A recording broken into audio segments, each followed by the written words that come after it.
Magandang araw mga bata! Para sa ating unang araw, konkreto at di konkretong pangalan ang ating tatalakayin sa araw na ito. Mga bata, kapag tayo ay nasa silid-aralan, maraming bagay tayong nakikita tulad ng mesa, upuan at lapis. May mga bagay tayong nakikita at nahahawakan at meron ding mga bagay na hindi natin nakikita o nahahawakan ngunit nararamdaman. Ano ang mga bagay na nakikita ninyo sa loob ng ating silid-aralan? Ano naman ang mga bagay na hindi ninyo nakikita ngunit nararamdaman ninyo ngayon?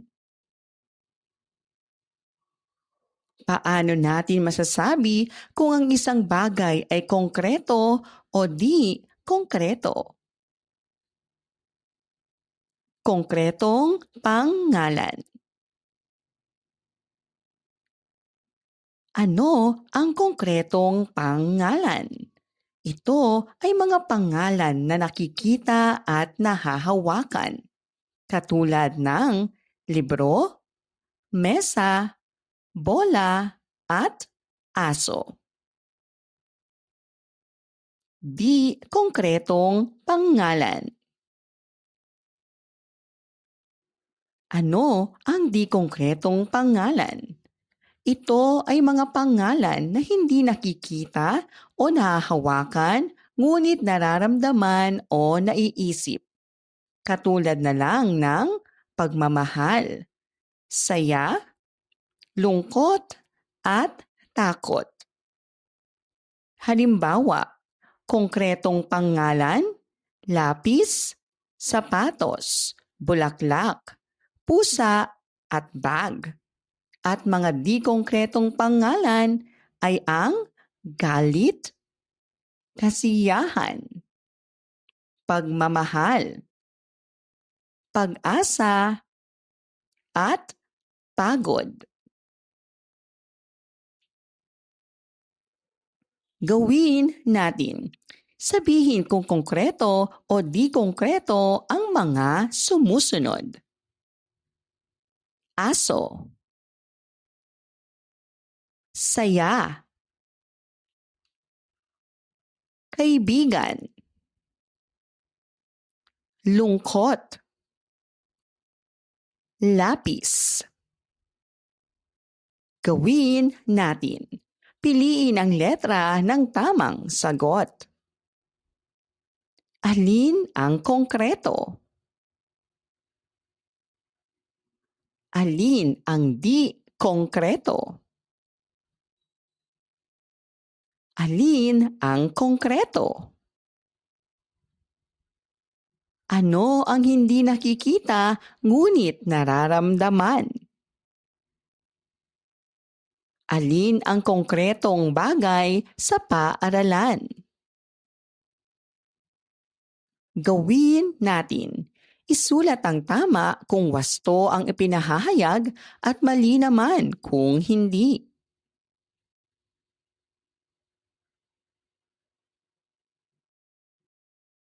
Laging tandaan, ang konkretong pangalan ay mga bagay na ating nakikita at nahahawakan tulad ng mesa, aklat at aso. Samantalang ang di konkretong pangalan ay mga bagay na hindi natin nakikita o nahahawakan, ngunit nararamdaman o naiisip natin, tulad ng saya, lungkot at pagmamahal. Ikalawang araw, pantukoy at salitang pang-ugnay. Mga bata, napapansin ba ninyo na kapag nagsasalita tayo, may mga salitang ginagamit tayo upang ituro ang isang tao, bagay, hayop o lugar? May mga salita rin tayong ginagamit upang pagduktungin ang mga salita o ideya gaya ng at o. Pag-aaralan natin ang mga ito ngayon. Si Liza at ang aso. Si Liza ay isang masayahing bata. Tuwing umaga, siya ay pumupunta sa parke. Sa parke ay may aso na laging naghihintay. Sabi ni Lisa, ang aso ay mabait at malambing. Lagi niyang dala ang tinapay para sa aso. Minsan, nakasama niya ang kanyang mga kaibigan. Sabi niya, sina Ana at Pedro ay gustong makipaglaro sa aso.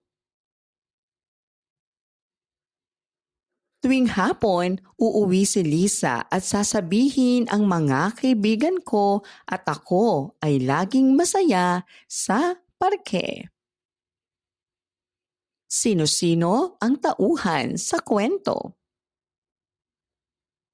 Bakit laging pumupunta si Liza sa parke? Ano-ano ang mga salitang may kulay sa ating binasang kwento? Basahin natin. Si, ang mga, sina. Ito ay mga halimbawa ng pantukoy.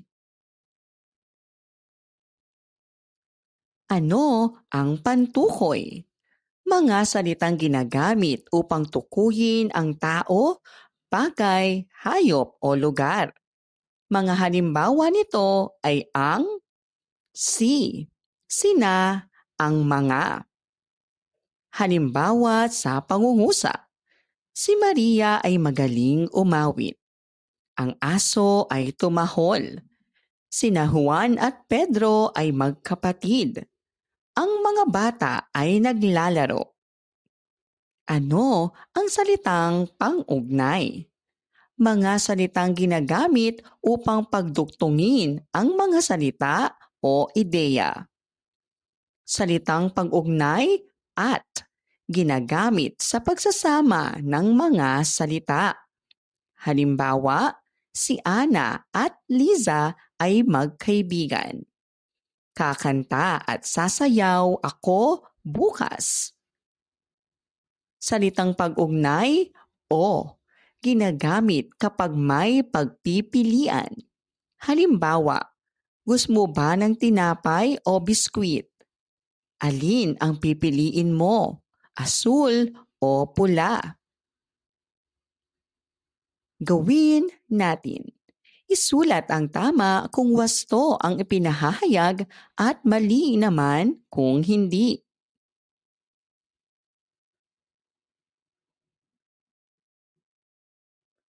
Gawin natin. Isulat ang letra ng tamang sagot. Ano ang pantukoy sa pangungusap? Si Ana ay maganda. Alin ang pantukoy? Alin ang wastong gamit ng at?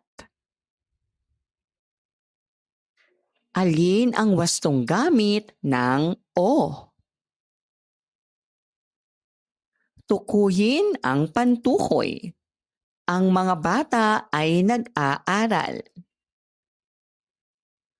Laging tandaan, ang mga pantukoy ay ginagamit upang tukuyin ang tao, hayop, bagay at lugar tulad ng si, sina, ang mga.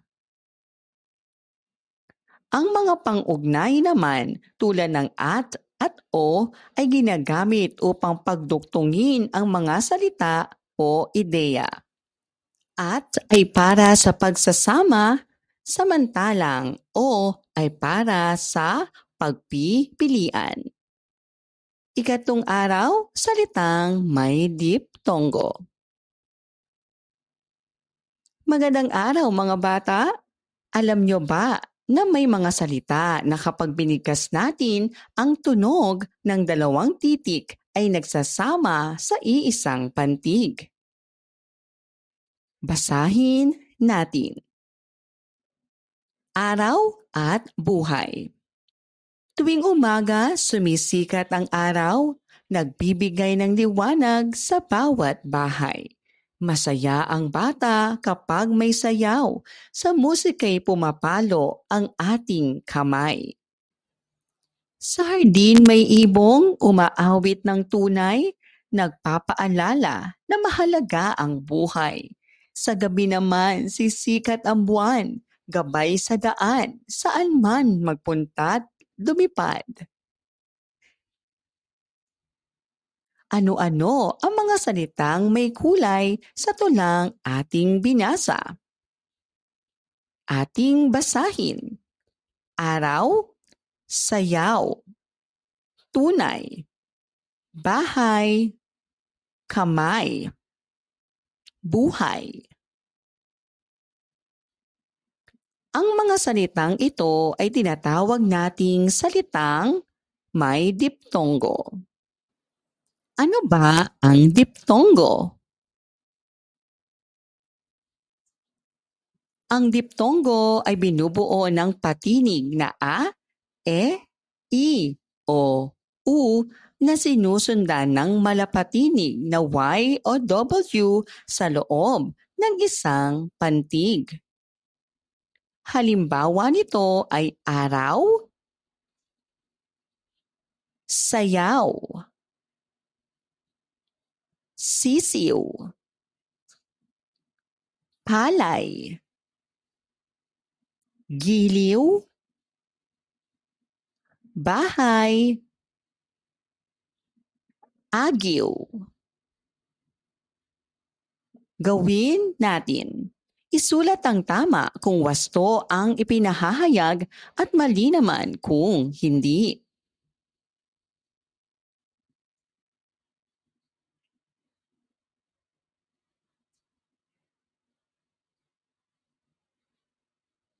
Gawin natin. Sa lungguhitan ang mga salitang may diptongo sa mga pares ng salita.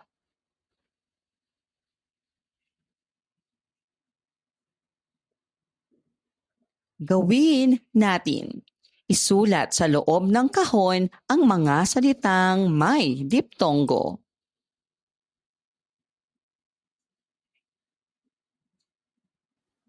Laging tandaan, ang diptongo ay ang pinagsamang patinig na a, e, i, o, u at malapatinig na w at y sa iisang pantig tulad ng I, a, i, oy, uy, aw, ew, iw, o, u. Ikaapat na araw, papula at pagkakasunod-sunod ng 4 hanggang 5 pangyayari.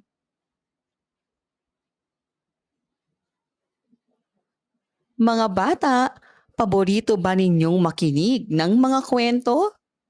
May mga kwentong hindi lang nakakaaliw, kundi may aral din.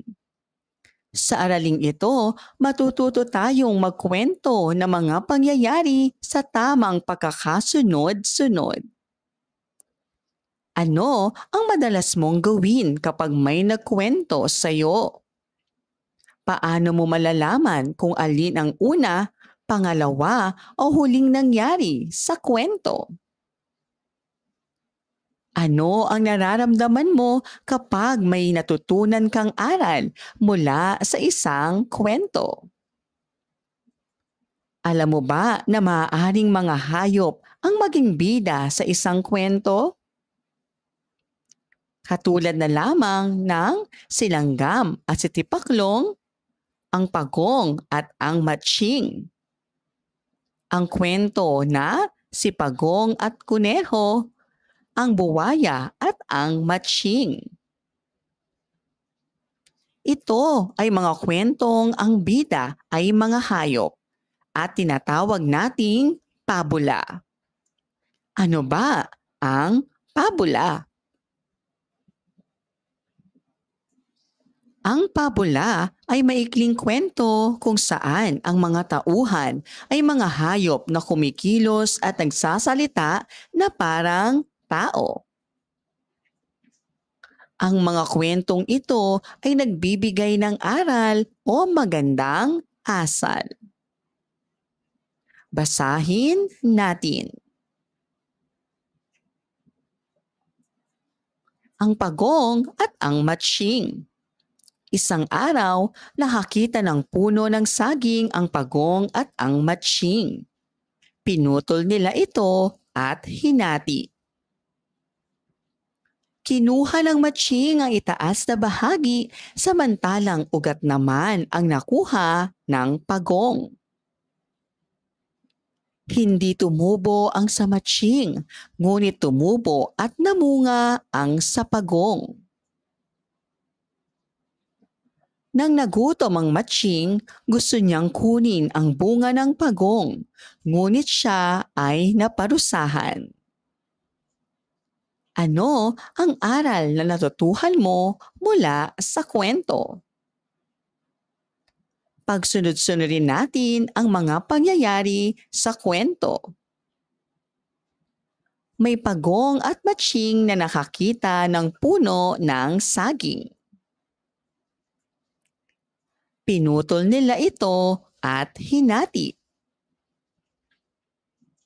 Kinuha ni matsying ang taas na bahagi at kay pagong ang may ugat na bahagi. Hindi tumubo ang sa matsying pero ang sa pagong ay nagkaroon ng bunga. Nang nagutom ang matsying, gusto niyang kunin ang bunga ng pagong, ngunit siya ay naparusahan. Bakit mahalagang napagsusunod-sunod ang mga pangyayari sa kwentong ating binasa? Mahalagang matutunan ang pagkakasunod-sunod ng mga pangyayari sa isang kwento dahil ito ang nagbibigay linaw sa ating binabasa. Kung tama ang pagkakasunod, mas madali nating naiintindihan kung paano nagsimula ang kwento, ano ang nangyari sa gitna, at paano ito nagtapos.